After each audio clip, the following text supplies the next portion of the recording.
നമുക്ക് പ്രാർത്ഥിക്കാം. പ്രിയ കർത്താവേ, അവിടുത്തെ സന്നിധിയിൽ ഏറ്റവും വിനയാന്വിതരായി ഞങ്ങൾ അടുത്തു വരുന്നു. വചനം നിൻ്റേതാണ്, അടിയങ്ങളും നിൻ്റേതാണ്. ഞങ്ങളുടെ ആവശ്യങ്ങളെ ഞങ്ങളെക്കാൾ അധികം അറിയുന്നവൻ നീ മാത്രമാണ്. കർത്താവേ, അവിടുന്ന് ഞങ്ങളോട് സംസാരിക്കണമേ. ഞങ്ങൾക്ക് ആവശ്യമായ ദൂതൊന്ന് ഞങ്ങളെ ബലപ്പെടുത്തണമേ. പരിശുദ്ധാത്മാവെ ശക്തീകരിക്കണമേ. പരിശുദ്ധാത്മാവെ എടുത്ത് ഉപയോഗിക്കണമേ. നിൻ്റെ ശബ്ദം, സാന്നിധ്യം അനുഭവിച്ചറിയുവാൻ തക്കൊണ്ടിടയാക്കണമേ. മാനവും മഹത്വവും നിനക്കാകണമേ. യേശുവിൻ നാമത്തിൽ അപേക്ഷിക്കുന്നു, കേൾക്കണമേ. ആമീൻ. വചനം കേൾക്കാത്ത കുറവ് നമുക്ക് ആർക്കുമില്ല. എന്നും എത്രയോ പ്രാവശ്യമാണ് നാം വചനം കേൾക്കുന്നത്. വചനം ഏത് കഠിന ഹൃദയത്തെയും തകർക്കുവാൻ ശക്തമാണ്. ഇരുവായ്ത്തലയുള്ള ഏത് വാളിനേക്കാൾ മൂർച്ചയുള്ളതാണ്. എന്നാൽ ഇന്ന് അതിൻ്റെ കാഠിന്യം നഷ്ടപ്പെട്ടോ അതോ മൂർച്ച നഷ്ടപ്പെട്ടോ എന്ന് പലപ്പോഴും തോന്നിപ്പോകാറുണ്ട്. നാം ധാരാളം ദൈവവചനം കേൾക്കുന്നുണ്ടെങ്കിലും ഇത് നമ്മുടെ ജീവിതത്തെ ഒരു വിധത്തിലും സ്വാധീനിക്കാറില്ല.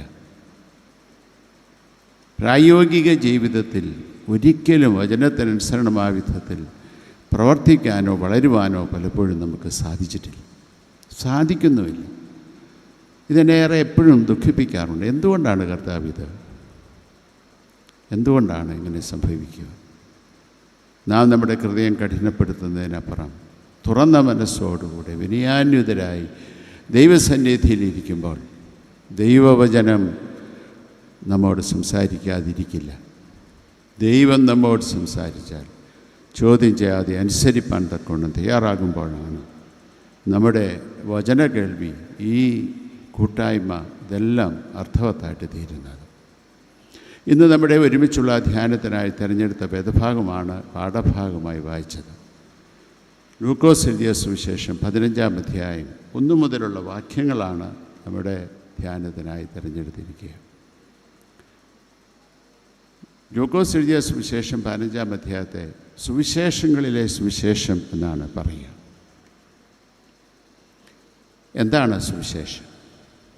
സുവിശേഷത്തെക്കുറിച്ച് ഒരു ഡെഫിനിഷൻ മാത്രമേ വേദപുസ്തകത്തിലുള്ളൂ. അത് തിമോഥെയോസ് എഴുതുന്ന ലേഖനത്തിലാണ്. ദാവീദിൻ്റെ സന്തതിയായി ജനിച്ച് മരിച്ച് ഉയർത്തെഴുന്നേറ്റ യേശുവിനെ ഓർത്തുകൊള്ളുക, അതാണ് എൻ്റെ സുവിശേഷം. ഇത് പൗലോസ് അപ്പോസ്തലൻ പറഞ്ഞതാണ്. ഒറ്റ ഡെഫിനിഷനേ ഉള്ളൂ. യേശുവാണ് സുവിശേഷം. യേശുവാണ് സുവിശേഷം. പലപ്പോഴും അത് നാം മറന്നു പോകുന്നുണ്ടോ എന്ന് എനിക്ക് പലപ്പോഴും സംശയം തോന്നിയിട്ടുണ്ട്. യേശു പഠിപ്പിച്ചതാണ് സുവിശേഷം അല്ല, യേശുവാണ് സുവിശേഷം. അതിലതും കൂടെ ഉൾപ്പെടുന്നതാണ്.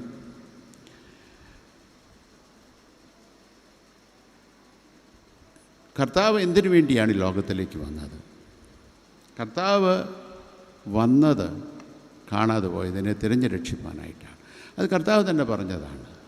കാണാതെ പോയതിനെ തിരഞ്ഞു രക്ഷിപ്പാനായിട്ടല്ലോ മനുഷ്യപുത്രൻ വന്നത്. This is the mission. ഇതിനു വേണ്ടിയാണ് യേശു ഈ ലോകത്തിൽ വന്നത്. ഇതിനു വേണ്ടിയാണ് ദൈവം തൻ്റെ പുത്രനെ ലോകത്തിലേക്ക് അയച്ചത്. അതുകൊണ്ട് സഭയുടെ ദൗത്യം ഇതിൽ നിന്ന് വ്യത്യസ്തമല്ല. കാണാതെ പോയതിനെ തിരഞ്ഞു രക്ഷിപ്പിക്കുക എന്നുള്ളതാണ്. ഇന്ന് വായിച്ച വേദഭാഗത്തിൻ്റെ പശ്ചാത്തലം നമുക്ക് അറിയാം. പരീശന്മാരും ശാസ്ത്രിമാരും യേശു ചുങ്കക്കാരോടും പാപികളോടൊപ്പം സഹകരിക്കുന്നത് കണ്ടപ്പോൾ പിറുപിറുത്തു. അവരുടെ ഹൃദയത്തിൻ്റെ ചിന്ത മനസ്സിലാക്കിക്കൊണ്ട് യേശു അവരോട് ഒരു ഉപമ പറഞ്ഞു. ഒന്നിന് പുറകെ മൂന്നും ഒന്ന് തന്നെ ആയതുകൊണ്ടായിരിക്കണം ഒരു ഉപമ പറഞ്ഞു എന്ന് പറയാം. ഈ 3 ഉപമകളെ ഒരുമിച്ച് ഒന്ന് താരതമ്യ പഠനം നടത്തണമെന്നാണ് ഞാനിന്ന് ആഗ്രഹിക്കുക. എന്താണ് ഈ 3 ഉപമകളിലുള്ള കുറച്ച് കോമൺ ഫാക്ടേഴ്സ് എന്താണ്? ഒന്നാമത്തെ കോമൺ ഫാക്ടർ, 3 ഉപമകളിലും കാണാതെ പോയ ആടിൻ്റെ ഉപമയിലും കാണാതെ പോയ ദ്രഹ്മയുടെ ഉപമയിലും കാണാതെ പോയ മകൻ്റെ ഉപമയിലും കാണാത്തൊരവസ്ഥയുണ്ട്. നഷ്ടപ്പെട്ട അവസ്ഥയുണ്ട്. എന്താണ് ലോസ് എന്ന് പറഞ്ഞാൽ? നഷ്ടം എന്ന് പറഞ്ഞാൽ എന്താണ്? ഞാനിപ്പോൾ നിങ്ങളോട് എന്താണ് നഷ്ടമെന്ന് ചോദിച്ചാൽ, ഓരോരുത്തരും അവരവരുടെ സാഹചര്യത്തിനൊത്തവണ്ണം മറുപടി നൽകുമെന്ന് എനിക്കറിയാം. ഒരു കച്ചവടക്കാരൻ നൽകുന്ന മറുപടി അല്ല ഒരു ടീച്ചർ നൽകുന്ന മറുപടി. ഒരു അച്ഛൻ നൽകുന്ന മറുപടി അതിൽ നിന്ന് വ്യത്യസ്തമാകും. ഇങ്ങനെ വിവിധ സാഹചര്യങ്ങൾ ജീവിക്കുന്നവർ വ്യത്യസ്തമായിട്ടാണ് ഇതിനെ കാണുക. അതിനനുസരണമായ വിധത്തിലുള്ള നിർവചനവും ഒരുപക്ഷെ നൽകുമായിരിക്കും. എന്നാൽ പൊതുവെ സ്വീകാര്യമായ ഒരു നിർവചനമുണ്ട്. The misplaced ones are the lost ones. ഇരിക്കേണ്ടിടത്ത് ഇരിക്കാത്തതെല്ലാം നഷ്ടപ്പെട്ടതാണ്. ആയിരിക്കേണ്ട വിധത്തിൽ ആയിരിക്കാത്തതെല്ലാം നഷ്ടപ്പെട്ടതാണ്.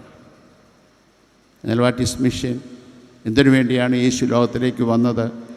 ഇരിക്കേണ്ടതിനെ ഇരിക്കേണ്ടിടത്ത് ഇരുത്തുവാനും രൂപവും ഭാവവും നഷ്ടപ്പെട്ടതിനെ രൂപവും ഭാവവും നൽകുന്നതിന് വേണ്ടിയാണ് ദൈവം തൻ്റെ പുത്രനെ ലോകത്തിലേക്ക് അയച്ചത്. ദൈവം ഈ ലോകം സൃഷ്ടിച്ചപ്പോൾ എത്ര സുന്ദരമായിട്ടാണ് സൃഷ്ടിച്ചത്. ഓരോ സൃഷ്ടി കഴിഞ്ഞപ്പോഴും തമ്പുരാൻ പറഞ്ഞു ഗുഡ്, പെർഫെക്റ്റ്. എന്നാൽ മനുഷ്യനെ സൃഷ്ടിച്ചപ്പോൾ മാത്രമേ അവനെ ദർശിച്ചുള്ളൂ. തക്കതായ തുണയെ ഇല്ലാതിരിക്കുന്ന മനുഷ്യനെ കണ്ടപ്പോഴാണ് മൗനം. ഉടനെ തക്കതായ തുണയെ സൃഷ്ടിച്ചു. ആദ്യത്തെ കുടുംബം കഴിഞ്ഞ് സൃഷ്ടിച്ചപ്പോഴും തമ്പുരാൻ പറഞ്ഞു ഗുഡ്, പെർഫെക്റ്റ്. തമ്പുരാൻ വളരെ സന്തുഷ്ടനാണ്. എന്നാൽ പാപം ചെയ്ത് ദൈവതേജസ് നഷ്ടപ്പെട്ടപ്പോൾ തമ്പുരാൻ്റെ ഹൃദയം കിടന്നു പിടച്ചു. സ്വന്തം സാദൃശ്യത്തിൽ രൂപത്തിലും ഭാവത്തിലും സൃഷ്ടിച്ച മനുഷ്യൻ പാപം ചെയ്ത് സ്വന്തം തേജസ്, ദൈവം കൊടുത്ത തേജസ് നഷ്ടപ്പെടുത്തിയ മനുഷ്യനെ കണ്ടപ്പോൾ, താളാത്മകമായി സൃഷ്ടിച്ച ലോകത്തെ താളപ്പിശകുള്ളതായി കണ്ടപ്പോൾ ദൈവത്തിൻ്റെ ഹൃദയം കിടന്ന് പിടച്ചതാണ് യേശു. Jesus is the grief of God. യേശുവിൻ്റെ ദൈവത്തിൻ്റെ ഹൃദയത്തിൻ്റെ പിടപ്പാണ്, വ്യഥയാണ് യേശു. ഇതിനാണ് ദൈവം തൻ്റെ പുത്രനെ ലോകത്തിലേക്ക് അയച്ചത്. ദൈവതേജസ് നഷ്ടപ്പെട്ട, രൂപവും ഭാവവും നഷ്ടപ്പെട്ടതിനെ രൂപവും ഭാവവും തിരിച്ചു നൽകുന്നതിന് വേണ്ടിയാണ്. ഉടനെ നമ്മോട് ചോദിക്കേണ്ട ഒരു ചോദ്യം, നാം ഇരിക്കേണ്ടിടത്ത് ഇരിക്കുന്നവരാണോ? ദൈവം സ്വന്തം സാദൃശ്യത്തിലും രൂപത്തിലും തേജസ്സിലും സൃഷ്ടിച്ചാക്കിയ മനുഷ്യൻ പാപം ചെയ്ത് ദൈവ തേജസ് നഷ്ടപ്പെടുത്തിയപ്പോൾ ഇത് വീണ്ടെടുക്കുന്നതിന് വേണ്ടി, തിരിച്ചു നൽകുന്നതിന് വേണ്ടി, നഷ്ടപ്പെട്ടതിനെ തിരഞ്ഞ് യഥാസ്ഥാനപ്പെടുത്തുന്നതിനായി ദൈവം തൻ്റെ ഏകജാതനായ പുത്രനെ നൽകി. പുത്രൻ്റെ മരണത്തിലൂടെ, കാൽവറിയിലെ യാഗത്തിലൂടെ നമുക്ക് ആ തേജസ് തിരിച്ചു നൽകിയിട്ടുണ്ട്.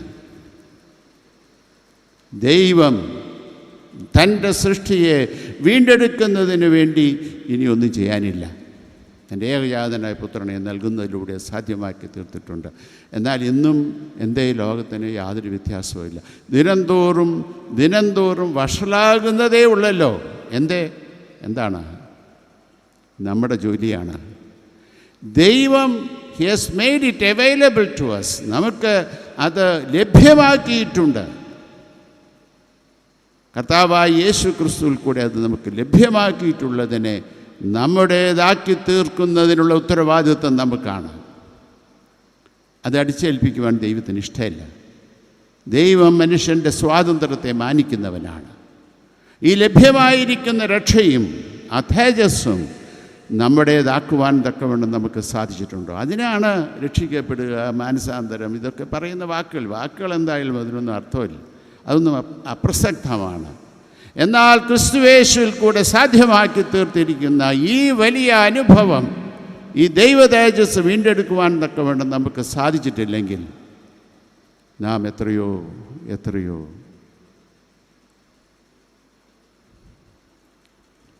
അപകടകരമായ ജീവിതാനുഭവത്തിലൂടെയാണ് ഇന്നും കടന്നു പോകുന്നത്. ഇത് നമുക്ക് ലഭ്യമാക്കിയിട്ടുണ്ട്. അത് നമ്മുടേതാണെന്ന് ഉറപ്പുവരുത്തുവാൻ നമുക്ക് സാധിക്കുമോ? ഞാൻ ഇപ്പോൾ നിങ്ങളോട് ചോദിച്ചാൽ, യേശു എനിക്ക് ആരാണെന്ന് ചോദിച്ചാൽ എന്ത് മറുപടിയാണ് നമുക്ക് നൽകാനുള്ളത്? യേശു എൻ്റെ കർത്താവാണ്, എൻ്റെ രക്ഷിതാവാണ്, എൻ്റെ ദൈവമാണ്, എൻ്റെ എല്ലാം ഈ തമ്പുരാനാണ് എന്ന് പറയുവാൻ തക്കവണ്ണം നമുക്ക് സാധിക്കുമോ? ഈ ചോദ്യം നമ്മോട് തന്നെ ചോദിക്കണം. ചോദിക്കുന്നില്ലെങ്കിൽ നിങ്ങൾ ദയവായി പരിഗണിക്കണം. ഈ നഷ്ടപ്പെട്ട ദൈവദേശ യേശുവിൽ കൂടെ തിരിച്ചു നൽകുവാൻ തക്കവണ്ണം ദൈവം മനസ്സലിഞ്ഞ് കാത്തിരിക്കുമ്പോൾ അതിനോട് പ്രതികരിക്കുവാൻ തക്കവണ്ണം സാധിക്കുന്നില്ല എങ്കിൽ എവിടെയോ കാര്യമായ കുഴച്ചൽ സംഭവിച്ചിട്ടുണ്ടെന്നാണ് അതിൻ്റെ അർത്ഥം. കുഞ്ഞുങ്ങളെ മാമോദിസ കഴിഞ്ഞ് കയ്യിലോട്ട് തരുമ്പോൾ അവസാന ഭാഗത്ത് പ്രധാന കാർമ്മികൻ ഈ വിധത്തിൽ ഓർമ്മിപ്പിക്കും, നിങ്ങൾ കേട്ട് കാണും. ഇന്ന് ഈ കുഞ്ഞിന് വേണ്ടി സാത്താനെ ഉപേക്ഷിക്കുന്നു, മെസ്സിയായെ കൈക്കൊള്ളുന്നുവെന്ന് പ്രതിജ്ഞ ചെയ്തിട്ടുള്ള മാതാപിതാക്കൾക്ക്, ജ്ഞാനമാതാപിതാക്കൾക്കും പ്രത്യേകമായ കടമയുണ്ട്. നിങ്ങൾ ക്രമമായി പൈതലിന് വേണ്ടി പ്രാർത്ഥിക്കണം. ഈ പൈതൽ വളർന്നു വരുന്നതനുസരിച്ച് കർത്താവായ യേശു മെസ്സിഹായിലുള്ള വിശ്വാസത്തിലും സഭയുടെ ഉപദേശത്തിലും വളർത്തണം. നിങ്ങൾ എല്ലാ കാര്യങ്ങളിലും പൈതലിന് മാതൃകയായിരിക്കും. ഈ പൈതൽ വളർന്ന് സ്വയമായി സാത്താനെ ഉപേക്ഷിക്കുന്നു, മെസ്സിഹായെ കൈക്കൊള്ളുന്നുവെന്ന് പരസ്യമായി ഏറ്റുപറയത്തക്ക വിധത്തിൽ അവനെ അഭ്യസിപ്പിക്കണം. എന്താണ് പറഞ്ഞതിൻ്റെ അർത്ഥം? ഈ കുഞ്ഞ് വളർന്നു വരുമ്പോൾ പറയണം, യേശുവാണ് എൻ്റെ കർത്താവ്, യേശുവാണ് എൻ്റെ രക്ഷിതാവ്, യേശുവാണ് എൻ്റെ എല്ലാം. ജീവിച്ചാലും മരിച്ചാലും ഞാൻ യേശുവിന് വേണ്ടി കാണപ്പെടുമെന്ന് പറയത്തക്ക വിധത്തിൽ അവനെ അഭ്യസിപ്പിക്കണമെന്നാണ് പറയുക. മാതാപിതാക്കളെ, ഞാൻ നിങ്ങളോട് വിനയത്തോടെ ചോദിക്കട്ടെ, എത്ര പേർ ഒരു പ്രാവശ്യമെങ്കിലും നിനക്കാരാണ് യേശു എന്ന് ചോദിച്ചിട്ടുണ്ടോ? ഉറപ്പുവരുത്തിയിട്ടുണ്ടോ? ആരെ? നിങ്ങൾ പറയും, അതിനല്ലേ പള്ളി, അതിനല്ലേ അച്ഛൻ, അതിനല്ലേ സൺഡേ സ്കൂൾ, വേറെന്ത് വേണം? അല്ല, സഭ നിങ്ങളെയാണ് ഏൽപ്പിച്ചത്. നിങ്ങളുടെ മക്കൾ യേശുവുള്ള കുട്ടിയായി വളരണം. ഇന്നത്തെ നമ്മുടെ പ്രവണത ഇതാണ്.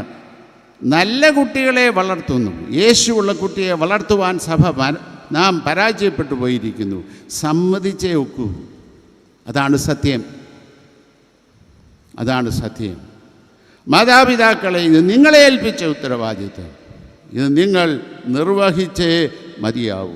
സൺഡേ സ്കൂൾ അധ്യാപകരെ 10-15 വർഷക്കാലം നിങ്ങളുടെ കയ്യിലൂടെ കുട്ടി കടന്നുപോയി കഴിഞ്ഞ് 15ാമത്തെ വർഷത്തെങ്കിൽ അവർ സൺഡേ സ്കൂൾ വിടുന്ന സമയത്ത് അവർക്ക് വളരെ കോൺഫിഡൻ്റായിട്ട് പറയുവാൻ സാധിക്കുമ്പോൾ, യേശുവാണ് എൻ്റെ കർത്താവ്, യേശു എല്ലാം യേശുവാണ്. ഇത് പറയുവാൻ സാധിക്കുന്നില്ലെങ്കിൽ നിങ്ങൾ ചെയ്യുന്ന ശുശ്രൂഷ വെറുതെ സമയം കളയുകയല്ല. എന്താണ്?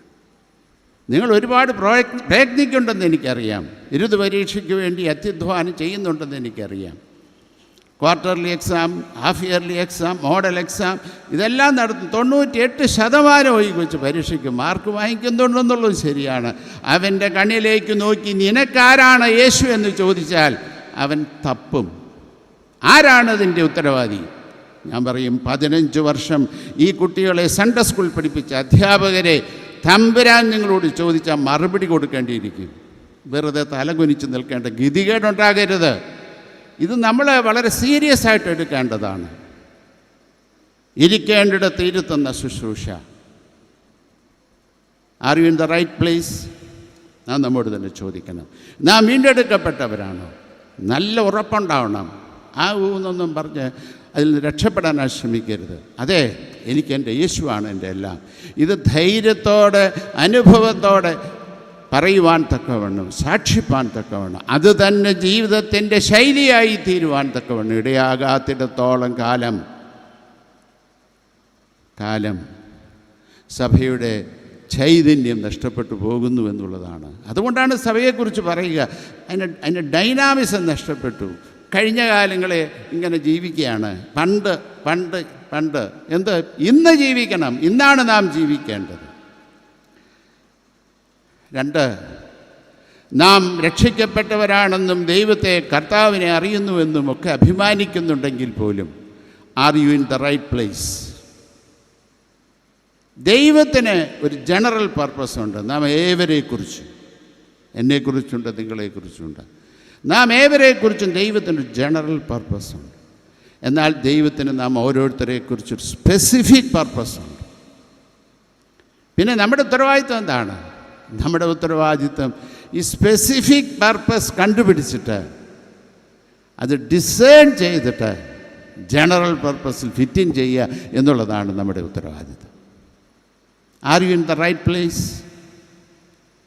അതോ നാം നമ്മുടെ ഭാവി നിശ്ചയിക്കുന്നതും നാം എവിടെയായിരിക്കണമെന്ന് നിശ്ചയിക്കുന്നതും എന്തു ചെയ്യണമെന്ന് നിശ്ചയിക്കുന്നതും ഞാൻ തന്നെയാണോ? ഞാൻ രക്ഷിക്കപ്പെട്ടവനാണെന്നും ഞാൻ യേശുവിനെ കർത്താവും രക്ഷിതാവുമായി സ്വീകരിച്ചിട്ടുണ്ടെന്ന് പറയുമ്പോൾ തന്നെ നമ്മുടെ ഇഷ്ടത്തിന് ദൈവത്തെ മാനസാന്തരപ്പെടുത്തുവാൻ ശ്രമിക്കുന്നുണ്ടോ? ഉണ്ടെന്നാണ് എൻ്റെ ചിന്ത. ഞാനും ഒരിക്കൽ ക്ഷമിച്ചിട്ടുണ്ടെന്നുള്ളത് കൊണ്ട് കൂടെയാണ് ഞാനത് പറയുക. ഞാൻ ചെറിയ കുട്ടിയായിരിക്കുമ്പോൾ മുതൽ പ്രാർത്ഥിച്ചുകൊണ്ടിരുന്നു, കർത്താവേ എനിക്ക് ഒരു ഡോക്ടറാകണം, അതാണ് എൻ്റെ സ്വപ്നം. എന്നും എപ്പോഴും ചെറിയ കുട്ടിയായിരിക്കുമ്പോൾ തുടങ്ങുന്നതാണ്. അത് വലിയ സ്വപ്നമാണ്. ആ സ്വപ്നം കൊണ്ടാണ് ജീവിച്ചത്. എപ്പോഴും പ്രാർത്ഥിക്കുന്ന അതാണ്. ആരാണ് ഡോക്ടർ, എന്താ ഡോക്ടറുടെ പണി, ഇതൊന്നും എനിക്ക് നിശ്ചയമില്ലാത്ത കാലത്ത് പോലും പഠിച്ചു. ഞാൻ യേശുവിനെ എൻ്റെ കർത്താവും രക്ഷിതാവുമായി സ്വീകരിച്ചതിന് ശേഷവും ഞാൻ ഇത് തന്നെ പ്രാർത്ഥിച്ചുകൊണ്ടിരുന്നു. ഞാനൊരു ചെറുപ്പക്കാർക്ക് വേണ്ടിയുള്ളൊരു കോൺഫറൻസിൽ സംബന്ധിക്കുമ്പോൾ അവിടെ പ്രസംഗിച്ചുകൊണ്ടിരിക്കുന്ന ആൾ പറഞ്ഞു, എനിക്കറിയാം ഇവിടെ ഇരിക്കുന്ന ചിലരെങ്കിലും ഇങ്ങനെ പ്രാർത്ഥിക്കുന്നവരുണ്ട്. അദ്ദേഹം പറഞ്ഞു, അങ്ങനെയല്ല പ്രാർത്ഥിക്കണം. അപ്പോൾ ഞാൻ എൻ്റെ മനസ്സിൽ പറഞ്ഞു, ഇതെന്ത് മണ്ടത്തരം അയാൾ പറയുന്നത്? യേശു എൻ്റെ കർത്താവല്ലേ, രക്ഷിതാവല്ലേ, സ്നേഹിതനല്ലേ, എല്ലാം അല്ലേ. എനിക്കിതെല്ലാം ചോദിച്ചു വാങ്ങിക്കുന്നതിന് എനിക്കെന്താ കുഴപ്പം? എൻ്റെ അവകാശമല്ലേ.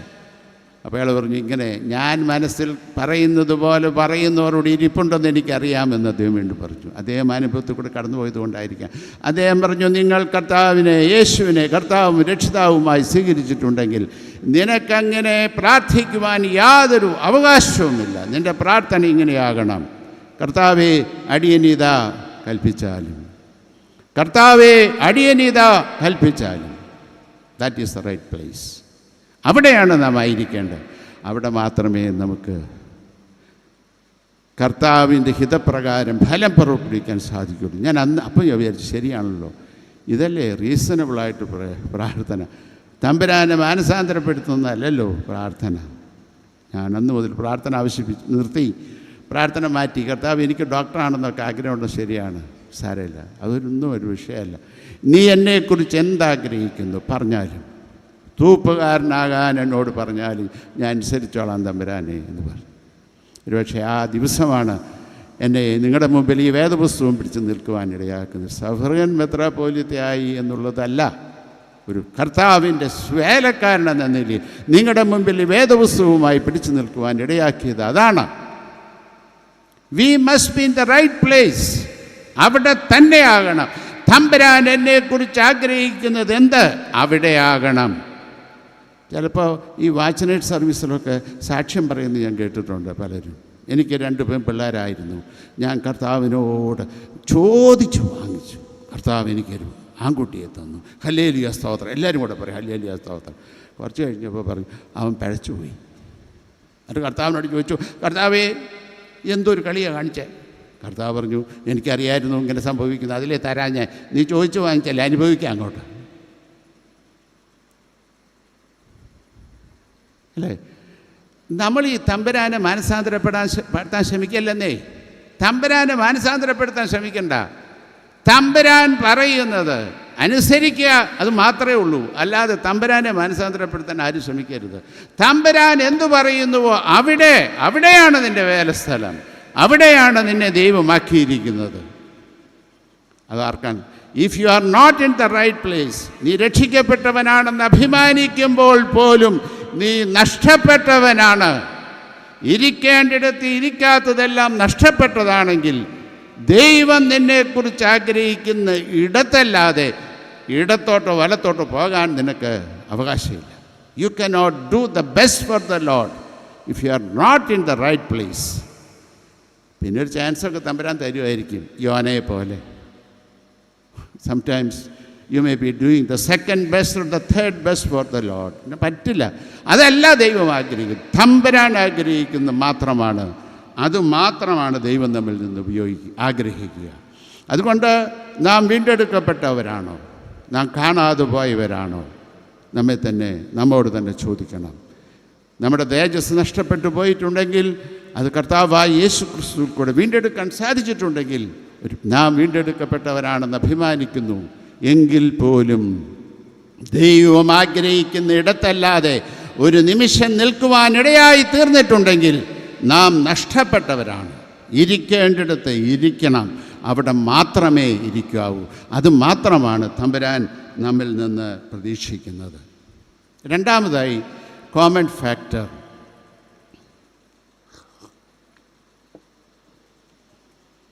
നഷ്ടത്തിൽ ദുഃഖിക്കുന്ന ഉടയവനെ നമുക്ക് ഈ ഭാഗത്ത് കാണാം. 3 ഉപമകളിലും നമുക്കത് കാണാൻ സാധിക്കും. There is grief in the loss. കാണാതെ പോയ ആട്ടിടയൻ 99നെയും വിട്ട് കാണാതെ പോയതിനെ തപ്പി നടക്കത്തക്ക വിധത്തിലുള്ളൊരു വ്യഥയുണ്ടല്ലോ, അത് മനസ്സിലാക്കാനായിട്ട് നമുക്ക് ഊഹിക്കാൻ സാധിക്കുമെന്നാണ് എൻ്റെ വിശ്വാസം. 99നെയും വിട്ടേച്ച് അയ്യോ ഒന്ന് പോയല്ലോ, അതിനെ തപ്പുന്ന വ്യഥ. 2 ദ്രഹ്മ, 10 ദ്രഹ്മയിൽ 1 ദ്രഹ്മ. അതിൻ്റെ വിശദാംശത്തിലേക്ക് പ്രവേശിക്കുമ്പോഴാണ് നമുക്ക് ഈ സ്ത്രീയുടെ വ്യഥയുടെ കാഠിന്യം ആഴത്തിൽ ഉൾക്കൊള്ളാൻ സാധിക്കുകയുള്ളൂ. പിതാവിൻ്റെ വേദന. പിതാവ് പുറകെ നടന്നില്ലെങ്കിലും കണ്ണ് റോട്ടിലേക്കാണ്. എൻ്റെ ദൈവമേ, 2 മക്കളിൽ 1 നഷ്ടപ്പെട്ടല്ലോ, എപ്പോഴാണ് അവൻ തിരിച്ചു വരുന്നതെന്ന് ഇങ്ങനെ നോക്കുക. അവൻ അങ്ങനെ ദൂരെ ഇരുന്നപ്പോഴേ അപ്പം കണ്ടു. അപ്പം നോക്കിക്കൊണ്ടിരിക്കുക. അവൻ്റെ വ്യഥ നമുക്ക് ഉൾക്കൊള്ളാനായിട്ട് സാധിക്കും. ഞാൻ ഈ ദ്രഹ്മയിലേക്ക് തിരിച്ചു വരിക, അത് കുറച്ചുകൂടെ മനസ്സിലാക്കാനായിട്ട് എളുപ്പവും ആണ് എന്നുള്ളത് കൊണ്ടാണ് അങ്ങനെ വിചാരിക്കുക. എന്താണ് ഈ 10 ദ്രഹ്മ? ഇതൊരു ആഭരണമാണ്. നെറ്റിയിൽ കെട്ടുന്നൊരാഭരണമാണ്. യഹൂദ സ്ത്രീകൾ, വിവാഹിതരായ സ്ത്രീകൾ കെട്ടുന്ന ഒരു ആഭരണമാണ് നെറ്റിയിൽ, നമ്മുടെ താലി കെട്ടുന്ന പോലെ. അപ്പോൾ നെറ്റിയിൽ കെട്ടുന്ന ഈ ദ്രഹ്മ, അത് കണ്ടാലറിയാം വിവാഹിതയാണോ അല്ലയോ. ഈ നെറ്റിയിൽ കെട്ടിയിരുന്ന 10 ദ്രഹ്മയിൽ 1 നഷ്ടപ്പെട്ടത്. അതിനത്ര വലിയ കാര്യമുണ്ട്. ഒരു ദിവസത്തെ പണിക്ക് പോയാൽ കിട്ടുന്ന കൂലി അത്രയേ ഉള്ളൂ ഈ ദ്രഹ്മയ്ക്ക് വില, അത്രയേ ഉള്ളൂ. അപ്പോൾ അത് റീപ്ലേസ് ചെയ്താൽ പോരെ. അതിന് ഇത്ര വലിയ കഷ്ടപ്പെടാൻ വേണോ? ഇത്രമാത്രം ദുഃഖിക്കേണ്ട ആവശ്യമുണ്ട്. റീപ്ലേസ് ചെയ്യുമ്പോൾ അത് മനസ്സിലാവും, ഇത് റീപ്ലേസ് ചെയ്തതാണെന്ന് ഉടനെ പിടികിട്ടും. അവളെ എങ്ങനെയാണ് ലോകം കാണുന്നറിയാവോ? പാതിവൃത്യം നഷ്ടപ്പെട്ടവളെന്നാണ് അവളെ കാണുക. കാരണം ഇതിൽ നിന്നൊന്ന് പോയി എന്നുള്ളത് കൊണ്ട്. അപ്പോൾ അവൾക്ക് ഈ 9 ദ്രഹ്മയുള്ള ഈ ആഭരണവും നെറ്റിയിൽ കെട്ടി നടക്കാൻ പറ്റില്ലെന്നേ. അവളുടെ നിലനിൽപ്പിൻ്റെ വിഷയമാണത്. കിട്ടിയേ പറ്റൂ. അതാണ് അവളുടെ വ്യഥ. കിട്ടിയേ പറ്റൂ, അത് കിട്ടിയേ പറ്റൂ, അല്ലെങ്കിൽ അവൾക്ക് നിലനിൽപ്പില്ല സമൂഹത്തിൽ. അവൾ ഒറ്റപ്പെടാൻ പോവാണ്. ലോകം മുഴുവനും അവളെ പതിത നഷ്ടപ്പെട്ടവൾ, പാതിവൃത്യം നഷ്ടപ്പെട്ടവൾ, പഴച്ചവൾ, വേശ്യ എന്ന് മുദ്ര കുത്തുവാനുള്ള സാധ്യതയുണ്ടെന്നുള്ളത് കൊണ്ടാണ് ആ നഷ്ടപ്പെട്ട ആ കോയിൻ കണ്ടുപിടിക്കാൻ വേണ്ടി അവൾ ഇത്രമാത്രം ശ്രദ്ധിച്ചത്. അവളുടെ നിലനിൽപ്പിൻ്റെ പ്രശ്നമാണ്. It was so valuable to her. അവൾക്ക് അത്രമാത്രം വിലയുള്ളതാണ്. സാധാരണ നമ്മൾ ചോദിച്ചാൽ ഒരു സാധനത്തിൻ്റെ വാല്യൂ നിശ്ചയിക്കുന്നത് എന്താണ്? സാധാരണ പറഞ്ഞാൽ costly things are valuable to us, അല്ലേ?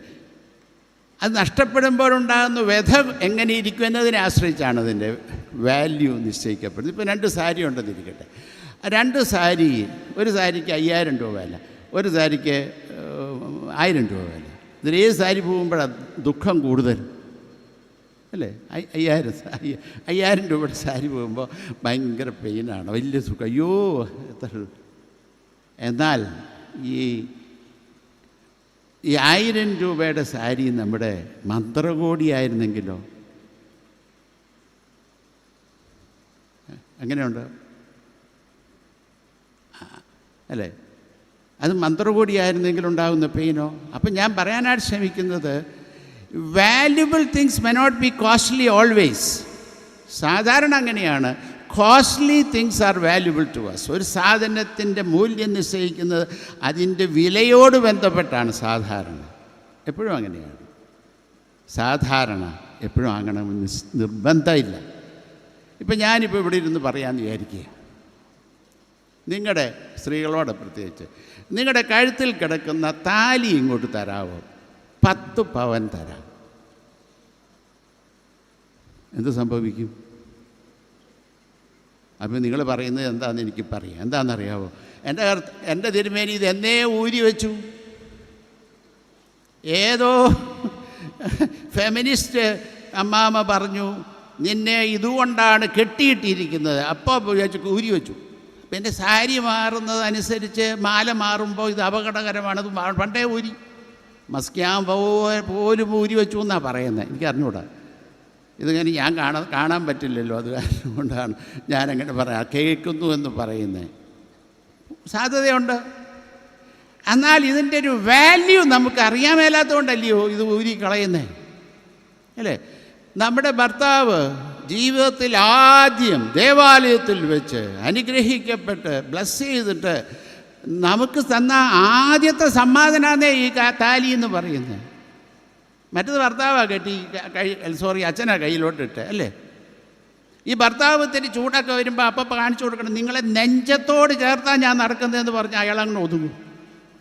ഇതെന്നേ ഊരി കളഞ്ഞു, അയാളെ മനസ്സിൽ നിന്നും കളഞ്ഞു, എല്ലാം കളഞ്ഞു. അതുകൊണ്ട് ഇടയ്ക്കിടയ്ക്ക് ഇങ്ങനെ ഭർത്താക്കന്മാരെ മാറുന്നേ. ഇപ്പോൾ അതൊന്നൊരു പ്രശ്നമല്ലെന്നേ. ഞാൻ പറയാൻ ശ്രമിച്ചതാണ്, ഇത് നമുക്ക് വാല്യുബിൾ അല്ല, ഇത് വാല്യുബിളാണ്. ഇത് വില എന്തുണ്ട്? ഒരു ഇത്ര വില സ്വർണത്തിന് വില കൂടിയപ്പോൾ പോലും ഇത്രയേ ഉള്ളൂ, അല്ല? ഞാൻ ചോദിച്ചാൽ 10 ആരോ വന്ന് തന്നില്ലെങ്കിലും രഹസ്യമായിട്ടെങ്കിലും എൻ്റെ കയ്യിൽ തരും. 10 പാവം കിട്ടുമല്ലോ. ആരും കൊണ്ടുവന്ന് തരില്ല കേട്ടോ, ഞാൻ പറഞ്ഞില്ല, എന്നെ കിട്ടാൻ പോലും കിട്ടത്തില്ല 10 പാവൻ, പിന്നെ എങ്ങനെ വെക്കും? ഞാൻ പറയാനായിട്ട് ശ്രമിച്ചത് ഇതാണ്, valuable things may not be costly always. വില കൂടിയതാകണമെന്ന് നിർബന്ധമില്ല. പക്ഷേ ഈ സ്ത്രീയുടെ കാര്യം അതുതന്നെയാണ്. It's so valuable to her. അവളുടെ നിലനിൽപ്പിൻ്റെ പ്രശ്നമാണ്. അതുകൊണ്ട് തന്നെ നാം നിശ്ചയിക്കണം, നമുക്ക് ഏറ്റവും വിലയുള്ളതേതാണ്. ദൈവത്തിന് മനുഷ്യൻ വിലയുള്ളവനാണ്. ദൈവത്തിന് മനുഷ്യൻ വിലയുള്ളവനാണ്. ദൈവം സ്വന്തം സാദൃശ്യത്തിൽ സൃഷ്ടിച്ചവനാണ് മനുഷ്യൻ. അതുകൊണ്ട് തന്നെ ദൈവത്തിൻ്റെ സകല സൃഷ്ടിയും ദൈവത്തിന് വിലയുള്ളതാകുന്നു എന്നുള്ളതുപോലെ അതിനേക്കാൾ സ്വന്തം സാദൃശ്യത്തിലും തേജസ്സിലും സൃഷ്ടിച്ച മനുഷ്യൻ ദൈവത്തിന് വിലയുള്ളവനാണ്. ഇത് കാണുവാൻ തക്കൊണ്ട് സാധിച്ചാൽ നമുക്ക് മനുഷ്യരോടുള്ള മനോഭാവത്തിൽ എത്രയോ മാറ്റം സംഭവിച്ചേനെ. ദൈവത്തിന് വിലയുള്ളവനാണ്. അവൻ്റെ ജാതിയും മതവും പണവും പ്രതാപവും വിദ്യാഭ്യാസവും അതീതമായി ദൈവം സ്വന്തം സാദൃശ്യം സൃഷ്ടിച്ചവനാണ് അവനെന്ന് കാണുമ്പോൾ അവനെ മാനിക്കാൻ അപ്പോഴേ നമുക്ക് സാധിക്കുകയുള്ളൂ. അപ്പോഴേ സാധിക്കുള്ളൂ. ദൈവമേ, നിനക്ക് വിലയുള്ളവനാണ് എൻ്റെ മുമ്പിൽ നിൽക്കുന്നത്. അത് കാണാൻ സാധിച്ചാൽ അവനെ എങ്ങനെ മാനിക്കാതിരിക്കാനായിട്ട് നോക്കും. 3, ഒരു അന്വേഷണമുണ്ട്. ആ അന്വേഷണം എങ്ങനെയുണ്ട്? അവൾ എന്ത് ചെയ്തു? She lighted a lamp in the darkness and in the light of the lamp she searched till she found. അല്ലേ? വിളക്ക് കത്തിച്ച് അടിച്ച് വാരി ഏതുവരെ? കണ്ടുകിട്ടും വരെയും അന്വേഷിക്കാതിരിക്കുമോ? കണ്ടുകിട്ടും വരെയും അന്വേഷിക്കാതിരിക്കുമോ? വലിയൊരു വെല്ലുവിളി അതിൻ്റെ പുറകിലുണ്ടെന്നാണ് എൻ്റെ വിചാരം, അല്ലേ? ഒരു മിഷൻ മാൻഡേറ്റാണ് അത്. കണ്ടുകിട്ടും വരെയും അന്വേഷിക്കാതിരിക്കുമോ? ഏത് പ്രതികൂലങ്ങളിലൂടെ കടന്നു പോയാലും അത് കിട്ടിയേ പറ്റൂ. ആ ഒരു ദർശനമുള്ളവർക്ക് മാത്രമേ സുവിശേഷ വേല ചെയ്യുവാൻ സാധിക്കൂ. പലപ്പോഴും നമുക്കുള്ളൊരു അപകടം ഞാൻ പറഞ്ഞു തരാം. നമ്മൾ പലപ്പോഴും ഈ മദ്യപാനത്തെക്കുറിച്ചും മദ്യപാനികളെക്കുറിച്ചും ഒക്കെ ഒരുപാട് വേദന അനുഭവിക്കുന്നവരാണ്, അല്ലേ? പ്രത്യേകിച്ച് നമ്മുടെ ഇടവയിലൊരു മദ്യപാനി ഉണ്ടെങ്കിൽ പ്രത്യേകിച്ചും അതിൻ്റെ വേദന അധികമായിട്ടുണ്ടാകുക ഇടവ മിഷൻകാർക്കാണ് സാധാരണ. അപ്പോൾ അവർ പറയും, അച്ഛനോട് പറയും, അച്ഛാ നമ്മുടെ തോമാച്ചൻ മദ്യപാനിയാണ്, ആ വീട് വളരെയധികം പ്രയാസം അനുഭവിക്കുന്നുണ്ട്, അവൻ്റെ മദ്യപാനം നിർത്തിയാൽ മാത്രമേ ഈ കുടുംബം രക്ഷപ്പെടുകയുള്ളൂ. അപ്പോൾ അവരെല്ലാവരും കൂടെ പ്രാർത്ഥിച്ച് ഒരു ദിവസം നമ്മുടെ തോമാച്ചനെ കാണാൻ പോകും. സാധാരണ കാണാൻ പോകുന്നത് രാത്രിയിലേ പോകുന്നത്, കാരണം ആ സമയത്ത് ഒരു തരുമ്പ് വിവരം കാണത്തില്ല. ആ സമയത്താണ് പോയി കാണാൻ പോകുന്നത്. എന്നിട്ട് അവനോട്, കാരണം അപ്പോഴത്തേക്ക് അച്ഛനെ കാണുമ്പോഴത്തേക്കും അവനിങ്ങനെ വാനിച്ച് മുട്ടുകുത്തി നിൽക്കും. കാരണം ഈ കുടിച്ച് ലഹരിയിലായിരിക്കുമ്പോൾ അവന് അച്ഛന് അയ്യോ അച്ഛൻ അടുത്ത് വരുന്നതിൻ്റെ ഇഷ്ടമില്ല, ദൂരെ നിൽക്കുകയുള്ളൂ. കാരണം ഇതിന് മണം അടിക്കുമല്ലോ എന്ന് വിചാരിച്ചുകൊണ്ടാണ്. അപ്പോൾ എല്ലാവരും കൂടെ ഉപദേശിക്കാൻ തുടങ്ങും. തോമാച്ചാ, നീ ഇങ്ങനെ കള്ളു കുടിച്ചാൽ കുടുംബം എങ്ങനെയാവും, മക്കളെങ്ങനെയാവും, വരപ്പാവും കുഞ്ഞുങ്ങളുടെ തലയ്ക്ക് വലത്തെ കൈ കുഞ്ഞിൻ്റെ തലയിലും ഇടത്തെ കൈ ഭാര്യയുടെ തലയിലും വെച്ച് ഇനി മുതൽ ഞാൻ കുടിക്കുകയില്ല. അപ്പോൾ നമ്മുടെ അച്ഛൻ്റെ നേതൃത്വത്തിൽ കാണാൻ പോയൊരു ഹല്ലേലൂയ സ്തോത്രം പറഞ്ഞു. കാരണം മാനസാന്തരപ്പെട്ടില്ല. പിന്നെ ഇനി എന്നെ വേണം, ഇനി തോമാച്ചൻ കുടിക്കില്ല. എത്ര നേരം കുടിക്കാണ്ടിരിക്കും? അടുത്ത കുടി വരെ. അത് കേൾക്കുമ്പോഴത്തേക്ക് ഇവിടെ ഹാലിളകും. എന്തു പറയും? അവൻ ഗുണം പിടിക്കാൻ പോകുന്നില്ല. അവൻ അച്ഛൻ്റെ മുമ്പിൽ വെച്ച് സത്യം ചെയ്തതാണ് ഇനി കുടിക്കില്ല എന്ന്. ഈ എന്നിട്ട് പറഞ്ഞ് എഴുതി തള്ളി. പോട്ടേച്ചാ, ഇനി അവനൊന്നും ഗുണം പിടിക്കാൻ പോകത്തില്ല. How can you do like that? അങ്ങനെ എഴുതി തള്ളാൻ നമുക്കെന്താണ് അവകാശം? ദൈവത്തിന് വിലയുള്ളതിനെ എഴുതി തള്ളാൻ നമുക്ക് അവകാശമുണ്ടോ? ഇല്ലെന്നേ, യാതൊരു അവകാശം. I give up. ഗുണപിടിക്കത്തില്ലേ? അവസാനിപ്പിക്കുക. നിനക്ക് ഗിവ് അപ്പ് ചെയ്യാൻ പറ്റില്ല. കാരണം ഇത് ദൈവത്തിന് വിലയുള്ളതാണ്. അവനെ കണ്ടുകിട്ടും വരെയും അന്വേഷിച്ചേ പറ്റൂ. ഇത് നിൻ്റെ നിലനിൽപ്പിൻ്റെ പ്രശ്നമാകണം. അതുകൊണ്ടാണ് ആ സ്ത്രീ, അവൾക്ക് ആ ദ്രഹ്മ കിട്ടിയേ പറ്റൂ. അത് അവളുടെ നിലനിൽപ്പിൻ്റെ പ്രശ്നമാണ്. ഇത് നിലനിൽപ്പിൻ്റെ പ്രശ്നമാകാത്തിടത്തോളം കാലം നമ്മൾ പേരിന് പണിയൊപ്പിച്ച് ഇനി ഗുണം പിടിക്കാൻ മതില്ല, പോട്ടെ പോട്ടെ. How can you give up? നന്നാവില്ലെന്ന് പറയാൻ നമുക്ക് അവകാശമുണ്ടോ? അങ്ങനെ പറയുവാൻ സാധിക്കില്ല. കണ്ടുകിട്ടും വരെയും എന്ത് വില കൽപ്പിച്ചിരിക്കുന്നു എന്നതിനെ ആശ്രയിച്ചാണ്. എന്ത് വില കൽപ്പിച്ചിരിക്കുന്നു അതിനാശ്രയിച്ച്. ഇത് ദൈവത്തിന് വിലയുള്ളത്. ഇത് കാണുവാൻ തക്കവണ്ണമുള്ള കണ്ണ് നമുക്കുണ്ടാകുമ്പോഴല്ലാതെ സാധിക്കില്ല. She lighted a lamp in the darkness. നമ്മുടെ സമൂഹത്തിൽ എപ്പോഴും ഇപ്പോൾ പ്രത്യേകിച്ച് ഒരു 12ാം ക്ലാസ് കഴിയുമ്പോഴത്തേക്കും, 12ാം ക്ലാസ്സിലൊക്കെ ആകുമ്പോഴത്തേക്കും അപ്പനും അമ്മയൊക്കെ ഭയങ്കര പ്രയാസമാണ്. കാരണം എന്താണെന്ന് വെച്ചാൽ 12 ക്ലാസ് വരെയൊക്കെ കുട്ടികളൊക്കെ അവിടെ കയ്യിലുണ്ട്. അത് കഴിയുമ്പോഴത്തേക്ക് അവരെല്ലാം വേറെ പുറത്തോട്ട് പോകണം. ഏത് സാമ്പത്തിക ബുദ്ധിമുട്ടുള്ളവനാണെങ്കിൽ പോലും വീട്ടിൽ നിന്ന് പോകണം, പുറത്ത് പോയി പഠിക്കണം. ഇപ്പോൾ എല്ലാവർക്കും അങ്ങ് UK പോകണം, ഓസ്ട്രേലിയ പോകണം, അങ്ങനെ പോകണം. പോട്ടെ, വീടും ഒക്കെ പണയം വെച്ചിട്ട് പോവുകയാണ്. അങ്ങോട്ട് പോവുക, ആയിക്കോട്ടെ, പോവുകയാണെങ്കിൽ പോട്ടെ. എന്നാൽ ഈ അപ്പനും അമ്മയും ഒക്കെ ഭാരപ്പെടുന്നതിൻ്റെ പ്രധാനപ്പെട്ട കാരണം എന്താണ്? കാരണം ഇതാണ്, എൻ്റെ ദൈവമേ, ഇത്ര നാൾ കണ്ണിലെണ്ണയൊഴിച്ച് ഇങ്ങനെ വളർത്തിക്കൊണ്ടുവന്ന സന്തതികളാണ്. ദൈവമേ, അന്ധകാര ശക്തിയുള്ള ലോകത്തിലേക്കാണ് ഞാനിത് അയക്കുന്നത്. അവിടെ ആരുണ്ട് കൂട്ടിനെ? അവനെ ശ്രദ്ധിക്കാൻ ആരുണ്ട്? ആരുമില്ലെന്നേ, ആരുമില്ല. ഈ അന്ധകാര ശക്തി ഭരിക്കുന്ന ലോകത്തിൽ ഈ കുഞ്ഞ് അന്ധകാരത്താൽ പിടിക്കപ്പെട്ട് അമർത്തപ്പെടുമോ, നശിച്ചു പോകുമോ എന്നുള്ളതാണ് നമ്മുടെ ഭാരം. അത് ന്യായമായ ഭാരമാണ്.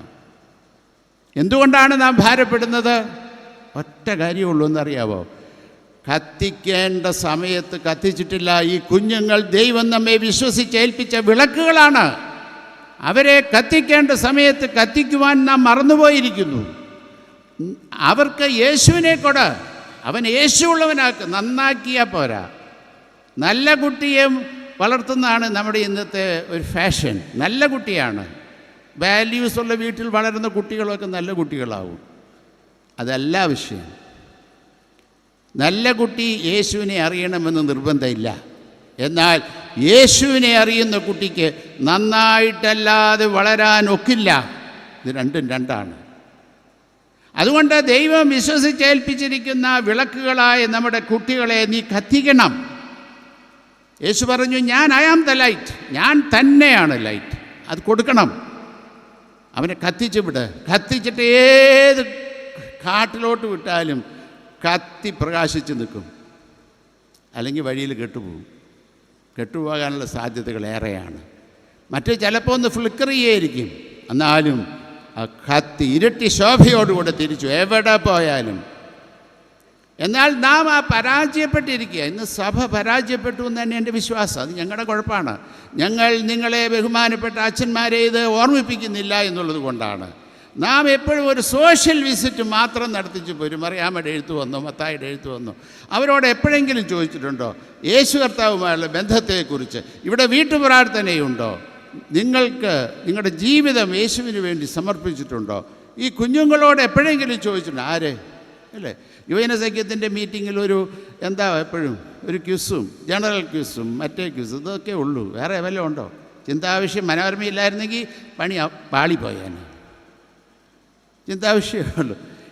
ഈ കുഞ്ഞുങ്ങളെ 3 വർഷം നിങ്ങളെ ദൈവം വിശ്വസിച്ചേൽപ്പിച്ചിരിക്കുമ്പോൾ അവരെ യേശുവുള്ളവരാക്കി തീർക്കുവാൻ സാധിച്ചിട്ടില്ലെങ്കിൽ തമ്പുരാൻ്റെ മുമ്പിൽ ചെല്ലുമ്പോൾ അയ്യോ കർത്താവേ ക്ഷമിക്കണം, ഞങ്ങളങ്ങനെ നന്നായി ഒക്കെ നോക്കിയിട്ടുണ്ട് എന്നൊക്കെ വിചാരിച്ചു എന്ന് പറഞ്ഞു. ഒരു ഗുണമില്ല. തമ്പുരാൻ ചോദിക്കും, നിന്നെ വിശ്വസിച്ച് ഞാൻ ഏൽപ്പിച്ച കുഞ്ഞെവിടെ? മാതാപിതാക്കളെ നിങ്ങളോട് ചോദിക്കുമ്പോൾ നിങ്ങൾ മറുപടി കൊടുത്തേ പറ്റൂ. വെറുതെ കൈ നീട്ടി നിന്നിട്ട് കാര്യമില്ല. നമ്മളിന്ന് കരച്ചിലാണ്, അയ്യോ കുട്ടികൾ പള്ളി കാണുന്നില്ല. എങ്ങനെ പള്ളി വരും? അവർക്ക് എന്ത് പള്ളി? കുഞ്ഞുങ്ങളെ കാണാനില്ല. എവിടെ? ഈ സൺഡേ സ്കൂളിനോട് പറഞ്ഞിരിക്കുന്നത് എന്താണ്? Come to Jesus and bring everyone to Jesus. എല്ലാവരും യേശുവിലേക്ക് നയിക്കേ. ആര് നയിച്ചു? വീണ്ടും ഞാൻ പല പ്രാവശ്യം ഇതിനെക്കുറിച്ച് പറയും. കാരണം ഇത് അത്രമാത്രം സുപ്രധാനമായ ഒന്നാണ് എന്നുള്ളത് കൊണ്ടാണ്. അത്രമാത്രം സുപ്രധാനമായ എന്നുള്ളത് കൊണ്ട് നാം ഒരു തിരിച്ചുപോക്ക് ആവശ്യം, ഒരു ഇൻട്രോസ്പെക്ഷൻ ആവശ്യം. നമ്മുടെ മിനിസ്ട്രിയെക്കുറിച്ച് ചിന്തിക്കണം. നമ്മുടെ ഇടവക അതിനെക്കുറിച്ച് ചിന്തിക്കണം. ഇടവ മിഷൻകാരെ നിങ്ങളെ ഏൽപ്പിച്ചിരിക്കുന്നത് ഇടവകയുടെ ആത്മീയ വർധനവിന് വേണ്ടി പ്രവർത്തിക്കാനാണ്. എന്താണ് ഇടവകയുടെ ആത്മീയ വർധനവ്? സെൻട്രൽ മീറ്റിങ്ങിൻ്റെ സമയത്ത് ആ മീറ്റിംഗ് നടക്കുന്നത് ആളെ കൂട്ടാൻ വേണ്ടി ഹൗസ് വിസിറ്റ് നടത്താനല്ല. നിങ്ങൾ പോകുന്നിടത്ത് യേശുവുള്ളവരാണോ എന്ന് അവരോട് ചോദിക്കുകയും അവർക്ക് യേശുവിനെ പരിചയപ്പെടുത്തുക. ആഴത്തിൽ പരിചയപ്പെടുത്തി കൊടുക്കുന്നതാണ് നിങ്ങളുടെ ഉത്തരവാദിത്വം. അത് നിർവഹിക്കാൻ സാധിക്കാത്തിടത്താണ് നാം പരാജിതരായിത്തീരുന്നത്. ഇടവ മിഷനോടൊന്ന് പറഞ്ഞിട്ടുണ്ടാകണം. പ്രിയ സ്നേഹിതരെ, ഇത് നമ്മുടെ ഉത്തരവാദിത്വമാണ്. കത്തിക്കേണ്ട വിളക്ക് കത്തിക്കണം. നാം എത്ര വിളക്കുകൾ കത്തിച്ചിട്ടുണ്ട്? കത്തിക്കാവുന്നിടത്തോളം വിളക്കുകൾ കത്തിക്കാവുന്നിടത്തോളം വിളക്കുകൾ കത്തിക്കണം. എവിടെയൊക്കെ കത്തിക്കാൻ പറ്റുമോ അതെല്ലാം കത്തിക്കുവാൻ തക്കവണ്ണം നമുക്ക് സാധ്യമായിട്ട് തീരണം. ഇനി ഒരു കാര്യം കൂടെ പറഞ്ഞ് അവസാനിപ്പിക്കുകയാണ്. 4ാമത്തെ കോമൺ ഫാക്ടർ, അവരൊരുമിച്ച് സന്തോഷിച്ചു. Rejoicing, the rejoiced together. ആ മകനെ കിട്ടിയപ്പോൾ പിതാവ് വലിയ സദ്യ നടത്തി അല്ലേ? ആടിനെ കിട്ടിയപ്പോൾ അവരൊരുമിച്ച് സന്തോഷിച്ചു. ഈ ദ്രഹ്മ തിരിച്ചു കിട്ടിയപ്പോൾ അവൾ കൂട്ടുകാരെയും അയൽക്കാരെയും ഒക്കെ വിളിച്ച് വലിയ സന്തോഷം, ഭയങ്കരമായിട്ട് പോയി. അത് കിട്ടിയതിൻ്റെ അകത്ത് കാണാതെ പോയതിനെ തിരിച്ചു കിട്ടിയപ്പോഴുള്ള ആ സന്തോഷം, അത് പറഞ്ഞറിയിക്കാൻ വയ്യാത്തൊരു സന്തോഷം. ആ നേരത്തെ പറഞ്ഞതുപോലെ നിലനിൽപ്പിൻ്റെ പ്രശ്നം കൂടിയാണെങ്കിൽ ആ സന്തോഷത്തിൻ്റെ അളവ് എത്രയോ വർദ്ധിക്കും അല്ലേ? നമുക്കെന്തെങ്കിലും സന്തോഷിക്കാൻ വകയുണ്ടോ? നമ്മുടെ സന്തോഷത്തിൻ്റെ വക ഞാൻ പറയാം. ലോട്ടറി അടിച്ചാൽ നാം സന്തോഷിക്കും അല്ലേ? നമ്മുടെ മകന് ഫസ്റ്റ് റാങ്ക് കിട്ടിയാൽ സന്തോഷിക്കും. നമുക്കൊരു വലിയ വീട് പണിയാൻ കിട്ടിയാൽ സന്തോഷിക്കും. സാമ്പത്തികമായ ഉയർച്ച കഴിഞ്ഞാൽ സന്തോഷിക്കും. അത് സന്തോഷിക്കേണ്ടെന്നല്ല പറഞ്ഞു. എന്നാൽ സന്തോഷിക്കേണ്ട വിഷയം എന്താണെന്ന് വേദപുസ്തകം നമ്മെ ഓർമ്മിപ്പിക്കുന്നുണ്ട്. എന്താണ്? പാപിയുടെ മാനസാന്തരം, അതിലാണ് സ്വർഗം സന്തോഷിക്കുന്നത്. ഏതോസം പറഞ്ഞ ഞാൻ പറഞ്ഞതല്ല. പാപിയുടെ മാനസാന്തരത്തിൽ സ്വർഗം സന്തോഷിക്കുന്നുവെങ്കിൽ സ്വർഗം സന്തോഷിക്കുന്നത് തന്നെ ആയിരിക്കണം നമ്മുടെയും സന്തോഷത്തിൻ്റെ വിഷയം. വേറെ അതും പറഞ്ഞ് സന്തോഷിച്ചിട്ടൊന്നും കാര്യമില്ല. കർത്താവ് പറഞ്ഞല്ല, സ്വർഗം സന്തോഷിക്കുന്നതിൽ സന്തോഷിപ്പാൻ തക്കവണ്ണം നമുക്ക് എത്രമാത്രം സാധിച്ചിരിക്കുന്നു എന്നതിനെക്കുറിച്ച് നാം കാര്യമായി ചിന്തിക്കേണ്ടതുണ്ട്. ഞാൻ നിങ്ങളോട് ചോദിക്കുകയാണ്, നമുക്ക് നമ്മുടെ വീട്ടിലൊരു മരണം ഉണ്ടായാൽ ക്ഷണിക്കാൻ ഒറ്റ ആളെ വേണം. കേട്ടും കണ്ടും എല്ലാവരും ഓടി വരും. ഒരു അപകടം ഉണ്ടായാലും ഓടിക്കോടി വരും. എന്നാൽ നമ്മുടെ വീട്ടിൽ ഒരു കല്യാണം ഉണ്ടെങ്കിൽ ക്ഷണിക്കാതെ ആളെ കിട്ടുമോ? അല്ലെങ്കിൽ എന്തെങ്കിലും വേറെ സന്തോഷകരമായൊരു സംഭവം ഉണ്ടായാൽ ക്ഷണിക്കാതെ ആളെ കിട്ടുമോ? കിട്ടില്ല. എന്താ ക്ഷണിക്കാതെ ആളെ കിട്ടാതെ? നമ്മളെല്ലാം ഉടനെ പറയും അസൂയ ഉണ്ടാന്ന് പറയും. ഇത് ആരുടെ അസൂയ? അയൽക്കാരൻ്റെ വീട്ടിൽ സന്തോഷകരമായൊരു അനുഭവം ഉണ്ടായപ്പോൾ ഹൃദയം നിറഞ്ഞ് സ്തോത്രം പറഞ്ഞ് അവനെ അനുമോദിച്ചതാണോ? ആണോ? എവിടെ? അപ്പോൾ ഇവിടെ ഇങ്ങനെ പുറന്ന് പറഞ്ഞുകൊണ്ട് വിടുന്നതാണ്. എന്നിട്ട് നമ്മുടെ വീട്ടിലുണ്ടാകുമ്പോൾ അവൾ വരണം. എന്നിട്ട് പറയും അസൂയ അസൂയ അസൂയ. ആരുടെ അസൂയ? മാനസാന്തരം എവിടെയാണ് ഉണ്ടാവേണ്ടത്? നമുക്കാണ് ഉണ്ടാവേണ്ടത്. മറ്റുള്ളവൻ്റെ സന്തോഷത്തിൽ സന്തോഷിക്കാൻ സാധിക്കാത്തവർക്ക് അവൻ്റെ സന്തോഷത്തിൽ സന്തോഷിക്കാൻ ക്ഷണിക്കാതെ ആളെ കിട്ടില്ല. ഹൃദയം തുറന്ന് സന്തോഷിക്കണം, ഹൃദയം തുറന്ന് സന്തോഷിക്കണം. അപ്പോഴാണ് നമുക്ക് കർത്താവിൻ്റെ ഹൃദയപ്രകാരമായിരിക്കാൻ തക്കവണ്ണം സാധ്യമായി തീരുന്നത്. സ്വർഗം സന്തോഷിക്കുന്നതിൽ സന്തോഷിക്കാൻ നമുക്ക് എപ്പോഴൊക്കെ സാധിക്കും. അതാണ് ഈ സഭയെക്കുറിച്ച് ദൈവം എന്താണ് ആഗ്രഹിക്കുന്നത്? സഭ എന്താണ്? സഭ ഇന്ന് സഭയെക്കുറിച്ചുള്ള criticism, it's only a maintenance church. മെയിൻ്റനൻസുകാരാണ് നമ്മളെന്നാണ് പറയുന്നത് സഭയെക്കുറിച്ച് പറയുന്നത്. അത് പറയുമ്പോഴൊക്കെ നമുക്ക് ദേഷ്യാന്നൊക്കെ അറിയാം. മെയിൻ്റനൻസുകാരാണ്. The church must be a missionary church, അല്ലാതെ മെയിൻ്റനൻസുകാരാവാൻ പറ്റത്തില്ലെന്നാണ് പറഞ്ഞത്. ഞാൻ നേരത്തെ പറഞ്ഞ ഹൗസ് വിസിറ്റ് നടത്തുമ്പോഴൊക്കെ അതൊക്കെ വെറുതെ മെയിൻ്റനൻസാണ് അല്ലേ? വേറെ ആരായിട്ട് പറഞ്ഞിട്ടുണ്ട്, നമ്മളെ വിളിക്കപ്പെട്ടിരിക്കുന്നത് മനുഷ്യരെ പിടിക്കാനാണ്. We are called to be fishers of men. അത് ഇന്ന് നമ്മൾ ചെയ്യുന്ന പണി എന്താണെന്ന് ചോദിച്ചാൽ, we are only curators of aquarium. കാരണം അക്വേറിയത്തിൽ കുറേ മീനുണ്ട്.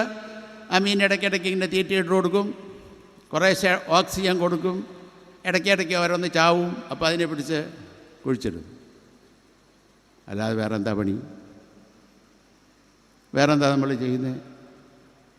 ഇതൊക്കെ പറയുമ്പോൾ നമുക്കൊക്കെ പ്രയാസമാണെന്ന് എനിക്ക് നന്നായിട്ട് അറിയാം. പറയുമ്പോൾ എനിക്കും ദുഃഖമുണ്ടെങ്കിലും പറയാതിരിക്കാൻ പറ്റൂ. സത്യം പറയാതിരുന്ന അങ്ങനെ നോക്കും. We are called to be fishers of man, not to be aquarium curators. അല്ല, അതല്ല നമ്മുടെ പണി. കാണാതെ പോയതിനെ തിരഞ്ഞു രക്ഷിപ്പാനായിട്ടല്ലോ മനുഷ്യപുത്രൻ വന്നത്. കണ്ടുകിട്ടുമ്പോൾ എന്തുണ്ടാവും? സ്വർഗം സന്തോഷിക്കും. സ്വർഗം സന്തോഷിക്കുന്നിടത്ത് സന്തോഷിപ്പാൻ നമുക്ക് സാധിക്കണം. നാം നഷ്ടപ്പെട്ടവരാണോ? നാം വീണ്ടെടുക്കപ്പെട്ടവരാണോ? നാം വീണ്ടെടുക്കപ്പെട്ടവരാണെന്ന് അഭിമാനിക്കുമ്പോൾ തന്നെ പലപ്പോഴും നാം നഷ്ടപ്പെട്ടവരായി തീർന്നിട്ടുണ്ട്. ഇരിക്കേണ്ടിടത്ത്, ദൈവം ആഗ്രഹിക്കുന്ന ഇടത്ത് തന്നെയാണ് ഞാനെന്ന് ധൈര്യത്തോടെ പറയാൻ നമുക്ക് സാധിക്കുമോ? ദൈവം ആഗ്രഹിക്കുന്ന ഇടത്ത് തന്നെയാണ് ഞാൻ. അപ്പോഴാണ് നമുക്ക് സ്തോത്രം പറയാൻ സാധിക്കുക. അതേ കർത്താവേ, അവിടെ മാത്രമാണ് നമുക്ക് കർത്താവിന് വേണ്ടി എന്തെങ്കിലും ചെയ്യാനായിട്ട് ഒക്കുകയുള്ളൂ. 2, there is grief in the loss. നഷ്ടത്തിൽ ദുഃഖിക്കുന്ന ഉടയവനെ പോലെ നമുക്ക് ദുഃഖിക്കാൻ സാധിക്കുമോ? നാം സുവിശേഷകരാണ്, മനുഷ്യരെ പിടിക്കാൻ വിളിക്കപ്പെട്ടവരാണ്. നമ്മുടെ ചുറ്റുപാടും എത്രയോ നഷ്ടപ്പെട്ടവരുണ്ട്. ഇരിക്കേണ്ടിടത്ത് ആയിരിക്കേണ്ട വിധത്തിലായിരിക്കാത്ത. ഇത് കാണുമ്പോൾ നമ്മുടെ ഹൃദയം കിടന്ന് പടച്ചിട്ടുണ്ടോ? നമ്മുടെ അയൽവക്കത്ത് വീട്ടിലെ ഒരുവൻ കിടന്ന് കള്ളുകുടിച്ച് അവൻ്റെ ഭാര്യയെ തല്ലുമ്പോൾ ആ ജനലടച്ച് സുഖമായിട്ട് കിടന്നുറങ്ങുന്നവരല്ലേ നമ്മൾ? എനിക്കെന്ത്? അവൾ സർവജനിയല്ലേ, അവളുടെ തലയ്ക്ക് അടി കിട്ടി, എനിക്കെന്ത് കാര്യം? എൻ്റെ പെങ്ങളാവുന്നു, എൻ്റെ ഭാര്യ, പോട്ട്. കർത്താവ് പറയുന്നു, നഷ്ടപ്പെട്ടതിനെ കാണുമ്പോൾ നിൻ്റെ ഹൃദയം പിടയ്ക്കുന്നില്ല എങ്കിൽ അത് ദൈവഹൃദയത്തിന് യോജിച്ചതല്ല. 3, there must be perseverance in searching. അവിടെയാണ് ആരംഭം.